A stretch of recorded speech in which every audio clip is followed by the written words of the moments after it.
Hello everyone, welcome back to my channel. Today we're going to continue our Amazon budget build by making our electronics plates.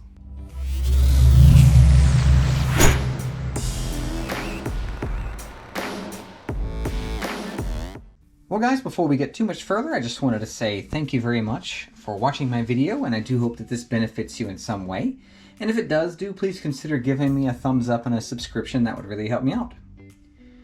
Now with that out of the way, what you see in front of you is a continuation of our Amazon budget build.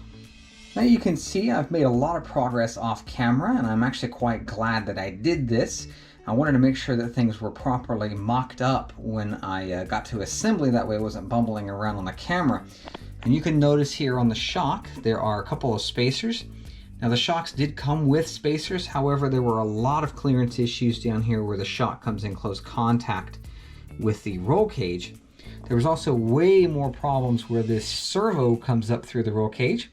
You can see on either side of the servo I've had to do some cutting and trimming. There was a plate that ran across here, as well as a bar that ran across, and I had to remove both of those to allow clearances for the servo to come up through the chassis here. Also had to do quite a lot of clearancing underneath, and you can see where I've done some dremeling over here on this side where my finger is to allow clearances for that servo.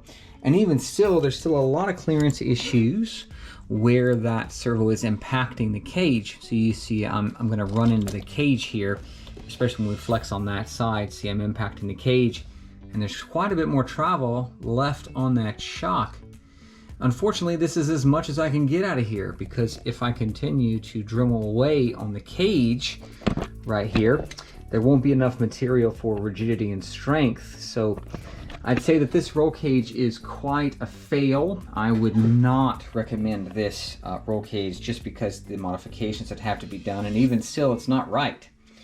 So if you're considering one of these roll cages, I would strongly advise you not to get one of these roll cages just because of the issues that I've had with making this work. You can look underneath and see that I have installed the drive shafts, and I do apologize that I did that off camera, but this is really simple.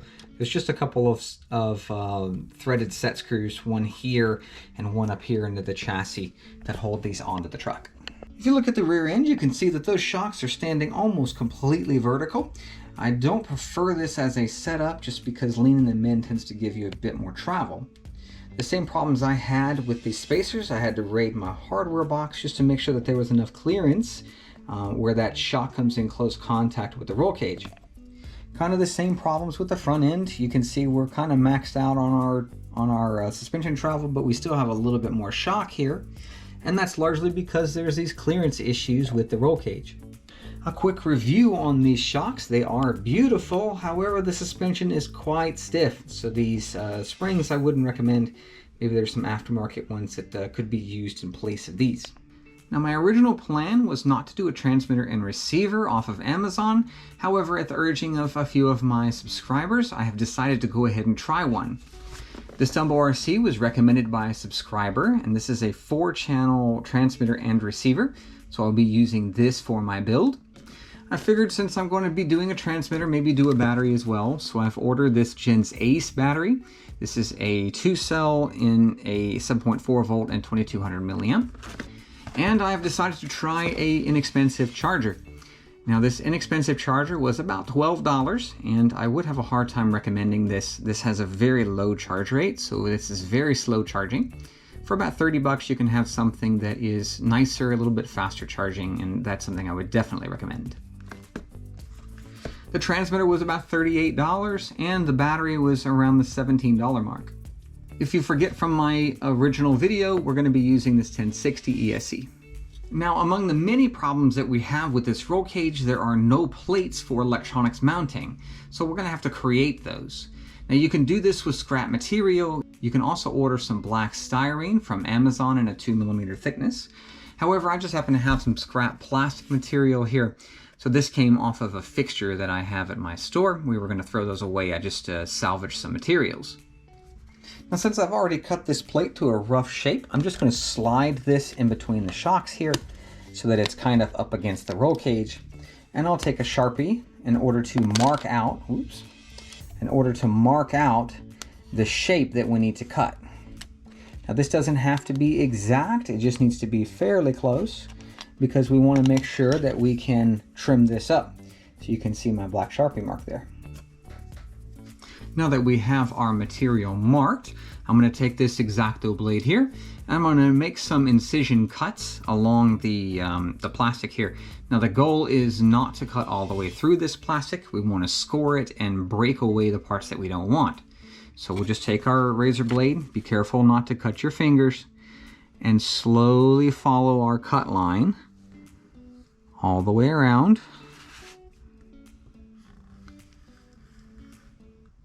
And do the same thing over here. So we'll take our cut line and we'll slowly kind of follow it around.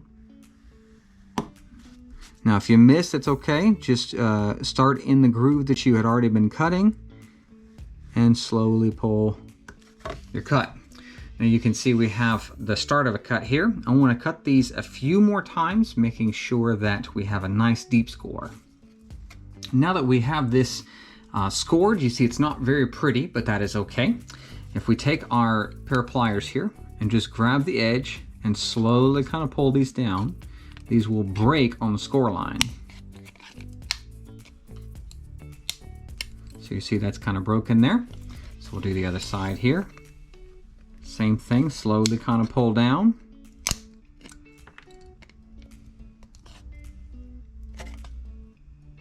Now these curved lines are going to be a little more tricky to do, so I do like to take these and go ahead and break them off so that they're out of the way.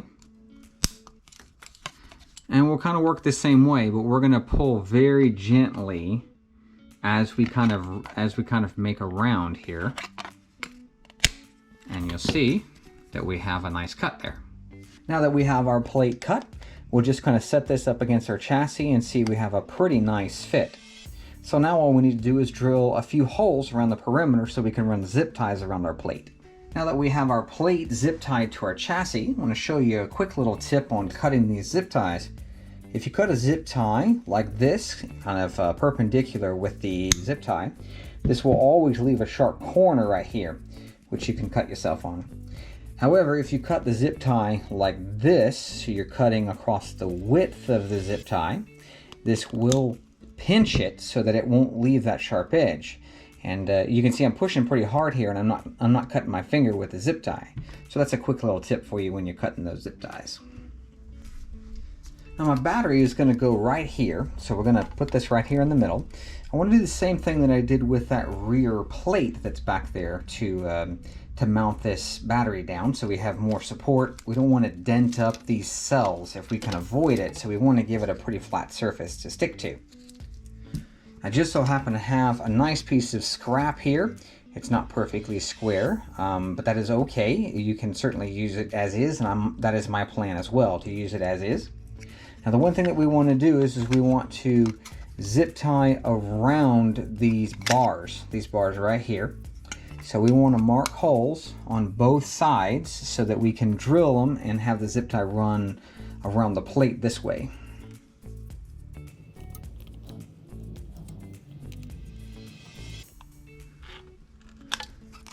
So just using the point of the X-Acto blade, you see I've marked those two holes.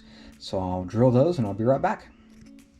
Now with our holes drilled in our plate here, you can see that I drilled some extra holes and ran the zip ties on the edges of the battery tray instead of down the middle. Now this is so that when we put our battery on the tray, those zip ties do not interfere with that battery. So whatever our chosen mounting method is, whether we're Velcroing it or we're double-sided taping it, those zip ties will not be in the way of that battery. You'll also notice that I pre-installed the zip ties in the battery tray. This way when I go to zip things down, it's nice and convenient, it's easier to get to. Now with all the mounting plates finished in this model, I think we'll end this video here. Well, that's going to wrap it up for this video, and I hope that you've benefited from it in some way. And if you have, do please consider giving me a thumbs up and a subscription, as well as don't forget to hit that bell if you want to see my future content. Well, that's it for today, and I hope to see you in the next one.